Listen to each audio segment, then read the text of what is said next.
Tahukah kamu bahwa caramu mengatasi masalah di tempat kerja adalah buku panduan bertahan hidup paling nyata yang akan ditiru oleh anakmu? Ya, ini adalah kebenaran psikologis yang jarang kita sadari. Setiap kali kamu menghela napas panjang di depan layar komputer, setiap kali kamu merapikan kembali jadwal yang berantakan, dan setiap kali kamu memilih untuk bangkit setelah menghadapi hari yang berat, ada sepasang mata kecil yang diam-diam sedang belajar.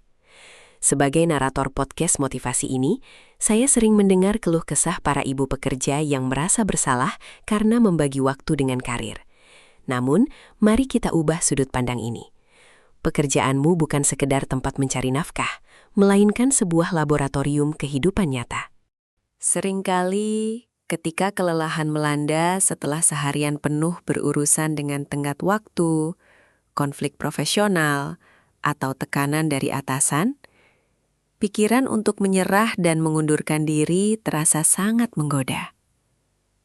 Kamu pulang dengan sisa energi yang hampir habis. Melihat wajah polos anakmu yang sedang terlelap, dan seketika rasa bersalah itu datang menyergap dengan kuat. Sebuah suara batin mungkin berbisik bahwa menjadi sosok yang baik berarti harus melepaskan semua ambisi karir demi berada di rumah sepenuhnya.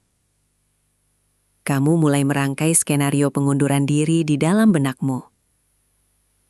Namun, mari kita renungkan sejenak secara lebih mendalam. Apakah benar ketidakhadiran fisik secara terus-menerus adalah satu-satunya luka? Atau mungkinkah mereka justru membutuhkan sosok manusia tangguh sebagai panutan hidup? Disinilah kita perlu melakukan pergeseran paradigma yang radikal tentang makna berkarir.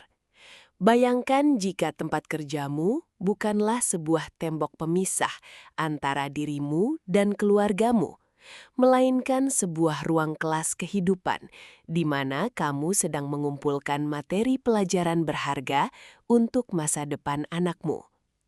Setiap kali kamu memilih untuk tidak menyerah pada proyek yang sulit, kamu sebenarnya sedang memahat kurikulum ketangguhan yang tak terlihat. Pikiran kita seringkali diselimuti oleh keraguan sosial. Namun ketika kita menyadari bahwa karir adalah sarana emas untuk mencontohkan nilai-nilai kehidupan esensial, cahaya pemahaman mulai bersinar terang. Anak-anak adalah pengamat yang ulung, yang menyerap energi dan sikap kita saat berhadapan dengan dunia nyata. Dalam dunia psikologi, ada sebuah konsep yang sangat kuat bernama role modeling. Anak tidak belajar dari rentetan nasihat panjang yang kamu ucapkan, melainkan dari tindakan nyata yang mereka saksikan setiap harinya. Ketika mereka melihat ibunya duduk tegak menyelesaikan masalah yang rumit dengan penuh konsentrasi, otak mereka merekam postur dan determinasi tersebut sebagai cetak biru cara menghadapi rintangan. Mereka mungkin sama sekali tidak mengerti apa itu laporan keuangan, analisis data, atau strategi pemasaran. Akan tetapi, mereka sangat pandai membaca energi. Mereka melihat bagaimana postur tubuhmu tetap stabil saat menghadapi kerumitan, dan hal itu tertanam dalam alam bawah sadar mereka sebagai standar ketahanan mental. Terkadang, kita berpikir bahwa kita harus menyembunyikan semua kelelahan dan menampilkan wajah tanpa cela di depan keluarga. Padahal, menunjukkan realita perjuangan dengan cara yang sehat adalah pelajaran emosional yang sangat berharga. Ketika kamu merasa lelah, lalu mengambil jeda untuk bernafas panjang dan menenangkan diri alih-alih meledak dalam amarah, kamu sedang memperagakan keterampilan mengelola stres tingkat tinggi. Membiarkan anak melihat bahwa dunia kerja itu menantang dan melihat bagaimana kamu perlahan-lahan mengurai masalah tersebut tanpa kehilangan kendali, jauh lebih bermanfaat daripada menampilkan ilusi kesempurnaan. Kegagalan dan tekanan adalah bagian dari hidup, dan caramu meresponsnya adalah peta navigasi bagi anakmu kelak. Jadikan pengalaman kantormu sebagai dongeng pengantar tidur yang paling mendidik. Kamu bisa menerjemahkan berbagai tantangan profesional menjadi kisah-kisah keberanian yang mudah dipahami oleh pikiran anak-anak. Ceritakan tentang bagaimana kamu menghadapi situasi yang sulit, bekerja sama dengan tim yang memiliki sifat berbeda-beda, atau menemukan ide cemerlang saat semuanya terasa buntu. Dengan menceritakan hal-hal ini dalam bahasa yang sederhana, kamu tidak hanya berbagi kehidupanmu, tetapi juga menanamkan kosakata emosional dan logika pemecahan masalah ke dalam memori mereka. Ini adalah kurikulum kehidupan paling otentik yang tidak akan pernah mereka temukan di buku pelajaran sekolah manapun. Kematangan emosional adalah fondasi utama bagi kesuksesan seorang manusia, dan itu dipelajari pertama kali di dalam dinding rumah. Saat pagi hari terasa kacau, pekerjaan menumpuk, dan berbagai hal tidak berjalan sesuai rencana, kemampuanmu untuk tetap bersikap tenang adalah sihir yang akan dicatat oleh otak anakmu. Mereka belajar bahwa badai di luar tidak harus menciptakan badai di dalam hati. Bukankah keterampilan ini jauh lebih berharga daripada warisan materi apapun? Melalui contoh nyata dari ibunya, seorang anak memahami bahwa kepanikan tidak pernah menyelesaikan masalah, dan bahwa ketenangan adalah kunci untuk membuka pintu solusi yang paling rumit sekalipun. Konsep pola pikir bertumbuh atau growth mindset mengajarkan bahwa kecerdasan dan kemampuan bisa dikembangkan melalui dedikasi dan kerja keras. Saat kamu menunjukkan bahwa kamu bisa membuat kesalahan di tempat kerja, mengakuinya, lalu menjadikannya batu loncatan untuk strategi yang lebih baik, kamu sedang mengajarkan esensi sejati dari pola pikir bertumbuh. Anakmu belajar bahwa kesalahan bukanlah akhir dari segalanya, apalagi sebuah hal yang memalukan. Melainkan, kesalahan adalah sekedar data tambahan untuk mencoba lagi dengan cara yang lebih cerdas. Inilah mentalitas pantang menyerah yang membedakan individu sukses dari mereka yang mudah hancur ketika dihadapkan pada kritik. Perhatikanlah bagaimana buah hatimu merespons rintangan mereka sendiri. Ketika mereka dihadapkan pada mainan yang rusak atau tugas sekolah yang rumit, apakah mereka langsung menangis dan menyerah? Ataukah mereka mengamati, mencoba berbagai sudut, dan berjuang menyelesaikannya? Kegigihan yang mereka tunjukkan adalah pantulan langsung dari etos kerja kerasmu. Mereka meniru ritme pikiranmu. Saat anak mampu memecahkan masalahnya sendiri tanpa tantrum berlebihan, saat itulah kamu menyadari bahwa semua kelelahan profesionalmu telah membuahkan hasil yang paling manis. Kamu telah mendidik seorang pemecah masalah kecil yang mandiri, hanya dengan membiarkannya melihat bagaimana sang ibu menaklukkan dunianya setiap hari.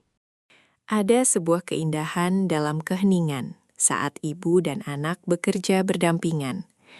Momen di mana kamu fokus pada layar laptopmu dan anakmu fokus pada buku gambarnya adalah momen transfer disiplin yang sangat sakral. Ini mengajarkan mereka tentang pentingnya dedikasi, batasan waktu, dan rasa hormat terhadap tanggung jawab pribadi. Mereka belajar bahwa setiap individu, sekecil apapun, memiliki tugas mulia yang harus diselesaikan. Paralelisme aktivitas ini menumbuhkan rasa kemandirian dan menghapus ketergantungan yang tidak sehat, membentuk mereka menjadi pribadi yang mampu menghargai proses berkarya serta memahami kedisiplinan sejak usia yang sangat dini. Kita perlu mendefinisikan ulang makna dari kesuksesan. Kesuksesan di mata seorang anak yang memperhatikan ibunya bukanlah seberapa banyak piala yang dikumpulkan atau seberapa tinggi jabatan yang diraih, melainkan tentang ketangguhan untuk terus melangkah maju. Ketika kamu merayakan pencapaian kecilmu di depan mereka, jadikan itu sebagai perayaan atas usaha, bukan sekadar hasil akhir. Ajarkan bahwa penghargaan adalah efek samping dari kerja keras yang konsisten dan integritas yang tak tergoyahkan. Dengan demikian, Anakmu akan tumbuh menjadi seseorang yang berorientasi pada nilai-nilai proses, bukan orang yang terobsesi pada hasil instan dengan mengorbankan prinsip kebenaran. Kurikulum kehidupan terhebat tidak pernah dicetak dalam bentuk silabus di institusi pendidikan formal. Kurikulum itu tersembunyi di dalam rutinitas harianmu. Bagaimana caramu bernegosiasi? Caramu menetapkan batasan yang sehat dengan kolega. Caramu merawat diri sendiri di tengah tenggat waktu. Semuanya sedang diunduh oleh pikiran murni sang anak.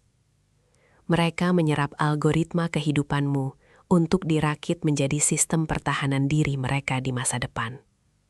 Menyadari peran ini akan memberikanmu sebuah kekuatan baru yang luar biasa, bahwa setiap tetes keringat di tempat kerja adalah tinta emas yang sedang kamu gunakan untuk menulis panduan moral dan mentalitas buah hatimu. Oleh karena itu, buanglah jauh-jauh rasa bersalah yang selama ini membebani pundakmu.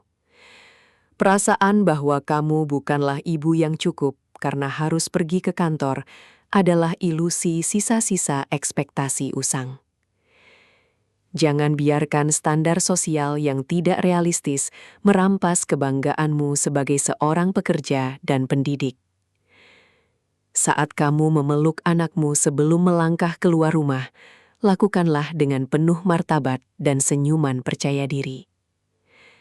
Katakan pada dirimu sendiri bahwa kamu sedang berangkat menuju ruang kelas kehidupan untuk menciptakan cetak biru masa depan yang kokoh bagi malaikat kecilmu.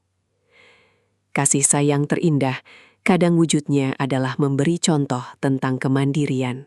Jadi, jika hari ini kamu kembali berpikir untuk mengetik surat pengunduran diri karena tekanan kerja dan rasa bersalah, saya memintamu untuk berhenti sejenak. Jangan resign dulu. Ingatlah bahwa posisi karirmu saat ini adalah panggung utama di mana kamu sedang mengajarkan seni bertahan hidup tingkat tinggi. Teruslah berkarya, teruslah berkembang, dan jadikan setiap kesulitan di meja kerjamu sebagai bahan ajar terbaik dalam kurikulum kehidupan anakmu. Jadilah teladan ketangguhan yang akan mereka kenang seumur hidup. Karena warisan terbaik yang bisa ditinggalkan seorang ibu pekerja bukanlah sekadar materi, melainkan pola pikir luar biasa yang tak akan pernah bisa dibeli.